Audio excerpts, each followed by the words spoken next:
doing? Happy Thursday, June 10th. Can't believe it's June 10th. Oh my God. I just can't believe how fast everything goes nowadays. It is already June 10th. Welcome. Some great news this week. First, we have launched our own YouTube channel where you can see this video and every other video that we have done. Very exciting. We're going to post a link to it here, and we're going to send it to you by email. Everybody who's subscribed to us, we're going to tweet it out as well. I'm so excited about that. We've been working on it, putting the graphics together to make sure that you can go back and rewatch, subscribe, follow us, and get the best, most accurate immigration news that you can. I have been seeing in my office a lot of hopeful people and talking to them on the phone, people who have been contacting me and saying, Natalia, so Biden administration is here. What has changed? And I'm like, guys, wait, some incremental minor changes are happening. Obviously, he did the big talk on immigration during the campaign. I'm sure he's not gonna back away from it. He's a little busy with the pandemic. Let's wait. A lot of restless clients. But as of May 27, 2021, a new memo was released. We just got a hold of it yesterday, 2 days ago. So, prosecutorial discretion. I have said that word so many times in my life. It sounds intimidating, but what it actually is the following. The Department of Homeland Security has usually used their resources differently under different administrations. Under the Obama administration, prosecutorial discretion was a very, very, very, very big tool that a lot of our clients are still using to this day. When Trump administration came in, their priority was remove. Now that Biden is the president, he is basically saying that ICE, DHS, OPLA, they have just a small amount of resources, right? Not small, but they have a certain amount of resources, and they understand reasonably that they cannot remove everybody from the United States, nor are they saying do they want to. Instead, they're saying there's a better way to use their resources by looking at each case and having certain categories of cases that are worthy of exercising their discretion. What does that mean? That means that under every single step of the immigration process, from arrest to detention to bond to the issuing a notice to appear, which actually places a person into proceedings, to the ability to continue the case, ability to administratively close the case, ability to dismiss the case, their decision to file an appeal or not, and their decision on what to do with an appeal. And if you already have a removal order, your what to do with your removal order and whether to reopen your old case will now be judged on case-by-case basis. No longer is there a position, no, remove. Now we can submit requests for the government. The requests have to be done in a certain way. They have to have evidence showing why your specific case is worthy of exercising their discretion to help you move along in the process to finish the process or to reopen the process or just to get out of the detention or not to be detained in the first place. Okay? Overwhelming. There's a lot of new information. Okay, so just to reiterate, the priority cases for removal from United States, people who are who have been or are suspected of terrorist activities, things that are threatening to the national security of the United States. That's one. Number two is called border security. They're basically saying they do not want to encourage people to cross the border. There's no open borders, contrary to what I hear a lot on the media. There's no open borders. Nobody's encouraged to come to the U.S. No. The position is that if you have been caught at the border, or you have been, or you have entered as on or after November 1st, 2020, you are a priority for removal. They do not want to send a message that anybody can come and stay and everybody's welcome. That is not what's happening, okay? Number three is public safety. The people who will be targeted for removal are aggravated felons and people who have been convicted or have known affiliations with string gangs, criminal street gangs, violence, organized criminal gang activity, transnational criminal organizations, basically everything that has to do with like organized crime and gangs. Nobody in the Biden administration is encouraging any type of criminal behavior. They are saying if you're affiliated with these violent gangs, you will be targeted for removal. Okay, so those are their three priorities. Now, when it comes to the rest of the people, what is going to be happening to them? This is not one fits all approach. These are, I just want to reiterate this is going to be case by case basis. So when you call me and you say, my cousin from my second wife's father did this, and the other, that doesn't mean that everybody gets to do this. That means that that specific individual got to do this. They look at case by case basis. They will have, now will be exercising discretion in who to place in proceedings. Easiest example of that is under the Trump administration, if you filed an application for a green card and you did not have any other independent status here, like if you came with a B2 visa, overstayed, later got married, applied for a green card, and for whatever reason that green card application was denied, the position of the Trump administration was to place you into removal proceedings. So you would be going in front of a judge, and there you have to defend your ability to stay in the US by filing relief and so on and so forth, right? Sorry. Now, right, so that is the ability to put people into removal proceedings. That also covers their ability to not issue NTAs. So now they're saying we will look at each case and decide whether that person should be put in front of an immigration judge or not. No longer is it going to be a blanket rule.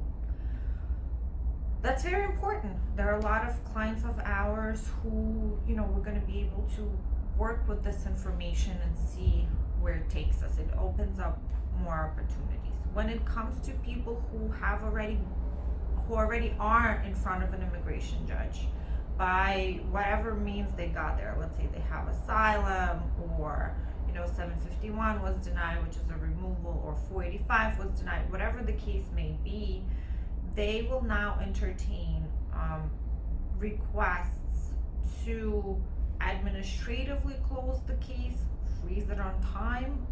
Let's say if your case doesn't want to proceed, or your case is not strong enough, or you're not reasonably going to be winning, but you have other good factors such as long-term residence here, no criminal record, let's say you've been paying taxes, and so on and so forth, we can reasonably ask for your case to be continued, or your case to be administratively closed, which would allow you the ability to stay here, and your case to be kind of frozen in time until a future date, right? They will also, and this is actually stated in the memo, that they acknowledge that the immigration court has an over 1.3 million cases in the backlog, and they understand that things need to be done. So they are saying that in the appropriate cases, they will entertain joining with us in dismissing the case, right? So we go to them to say, oh, okay, this person is in removal proceedings, but they will be doing, let's say, a 601A waiver, and, you know, can we dismiss this case? Or this person has a 485 pending before a judge, which it shouldn't be, because the position before was that those cases should just be done by USCIS and that's it. So now we could go to them and say, can we dismiss this case so this person can go to USCIS and finish the case with them, right? Dismissal of the case will also be entertained in cases where you or your loved one is a member of the military, or were a member of the military with an honorable discharge. Individuals who have been granted temporarily a permanent relief, for example, approved I-130s and they have a reasonable path forward, people who have TPS, people who have a special immigrant juvenile status, those people will have another option to them depending how far along they are and other factors in their case. But you know, the possibilities now are much bigger than they were before. And then of course, there are compelling humanitarian factors, like those are going to be case by case basis.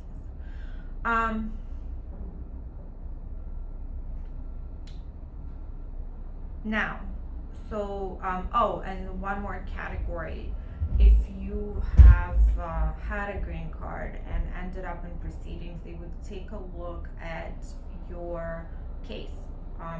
What are the adverse factors? Did you come here? What are the positive factors? Did you come here as a child? What kind of life you led? Your family ties, community ties, the amount of time you've spent here, and they will decide whether they want to exercise their discretion in ending the removal case against you. So that has to do with people who are already in removal proceedings. And again, this is a broad overview. You're gonna have to talk to me about your own case, to me and one of the attorneys of the firm, about your own case and what can be done in it. We're expecting a very high volume of cases coming forward right now. So, you know, this is very good news going forward. Now, they will also be exercising discretion on pursuing appeals. What does that mean? Let's say we're in front of an immigration judge and the immigration judge says, sir or madam, I'm granting you your asylum, right? The Department of Homeland Security will take case by case basis and see which appeals they want to pursue, meaning which judge's decisions they will be appealing, and which judge's decisions they will not be, right? So it will no longer be a joint effort to basically appeal everything. They will be focusing on a smaller amount of cases, the ones that are fitting within their priorities, the ones that they don't think are worthy of exercising the discretion. Joint motions to reopen. Wow, we've been waiting for this for a long time. Have been 4.5 years since we've had our last joint motion to reopen granted. If you have a deportation order, a joint motion to reopen is a tool by which you can reopen your old case. If you have a new avenue for relief to pursue, For example, you came here, you applied, let's say, for asylum or whatever, and you had a deportation order, but now your child, who's a U.S. citizen, turned 21, and you have an avenue to go forward to get a green card, but you cannot do so because you obviously have a deportation order against you, so you can't just, sidestep it and go get your green card. This is what this is used for. A lot of people have been waiting for this and emailing and calling, when is it coming back, when can I do it, without even knowing sometimes what the actual name of the process is, but just being able to move forward now with something new, having been stuck for a while without any possibility of relief. This is, and I'm going to keep saying it to everybody who calls and emails and on these videos, this is a case-by-case basis. It doesn't mean that everybody who has a deportation order now has a blank slate, right? A new page. No, that doesn't mean that at all. That doesn't mean that deportations are canceled. They are not canceled. Deportation orders are not canceled, but we're going back to an era, or moving forward, coming again to a new era where it's not going to be blanket deportations, and where the government, DHS specifically, is going to be using their resources in a more targeted way, where they will be looking at each case and saying, okay, this case is worth pursuing. This person should stay here because they have all these positive factors and not that many negative factors, okay? In the gist is basically what it means. Bond proceedings obviously is also going to be touched. In the last 4 years, we have been hearing oppositions to bond, and that's basically what we have been hearing. People have been getting out on bonds, but bonds have been higher and harder to obtain because the DHS mostly was opposing any bond. And this memo that just came out is saying that we're now going to be looking at case-by-case basis.